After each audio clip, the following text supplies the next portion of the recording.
Yes, brother. Mic number one in the front. My name is Prem, full name is Prem Mishra, and I'm a non-Muslim. And my question with you, sir, actually, I want to accept Islam. It's my own questions. It's not having love or something. It's my own questions. By professionally, I want to accept the Islams, but become a true means like how to what's the true Muslim guys or something. So that's why I just want to know that. Brother, if I heard your question correctly, you want to accept Islam and you want to know what is a true Muslim. Yes, how to become a true Muslim. How to become a true Muslim. Yeah. Brother, to become a true Muslim, Muslim means a person who submits his will to God. So if you submit your will to God, you become a Muslim. Submitting your will to God means first you have to agree there is one God and there's no one worthy of worship besides Allah. Then you have to believe Prophet Muhammad is the last and final messenger. And then, if you read the Quran, as I mentioned in my talk, it is the last and final instruction manual for the human beings. So if you read the Quran and implement on the Quran and follow the guidance Allah has given you and abstain from things which is prohibited, then you become a true practicing Muslim. And one more.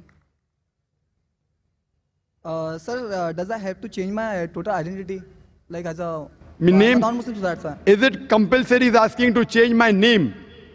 Is it compulsory to change your name if you become a Muslim? No. Yes. It's not compulsory. If you want, you can. So changing the name is not compulsory. Unless your name involves shirk. If your name does not involve any shirk, any idol worship, etc., it's perfectly fine. Otherwise, you can continue with your old name or you can adopt a new name. But if you're proud to be a Muslim, I would advise that you adopt a Muslim name so people will recognize you. Like how if you become a doctor, you put a cross sign to tell people, you know, you're a doctor. So similarly, it's not compulsory you should change your name, but if you change, it's preferable. People will know that you're a Muslim. So now my question to you is, that would you like to accept Islam now? Yes, sir. Do you believe there is one God? Yes. Do you believe that idol worship is prohibited? Yes, sir. Yes. Do you believe that Prophet Muhammad is the last and final messenger? Yes, sir. Is anyone forcing you to accept Islam? No, sir. No, definitely not. Is there any economic pressure? No, sir. Is there any physical pressure? No. Because forcing anyone to accept Islam is prohibited in Islam. No one can force anyone to become a Muslim. Besides being prohibited in Islam, it is also prohibited in this country. Even in India, it is prohibited to force anyone to adopt any religion without his free will. But if you want to accept Islam, no one can prevent you, and even the country cannot prevent you. So if you want to accept Islam, I will say in Arabic and you repeat it, brother, okay? Okay, sir. Ashhadu Ashrabu Allah Allah ilaha ilaha illallah illallah wa ashhadu ashrabu anna Anna Muhammadan Muhammad abduhu Abu wa rasuluhu. Warful. I bear witness, Can you repeat?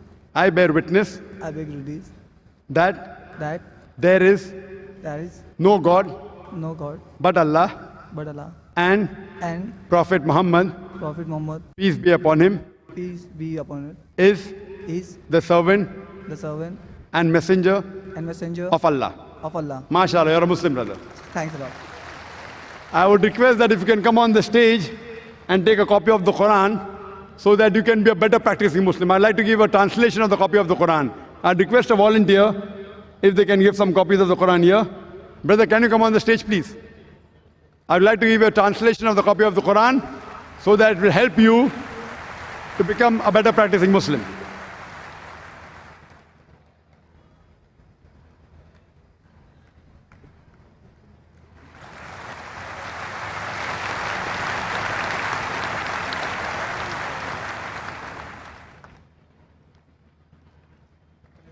MashaAllah. Jazakallah, and we pray to Allah subhanahu wa ta'ala that may He accept your efforts and may He grant you Jannah, inshallah.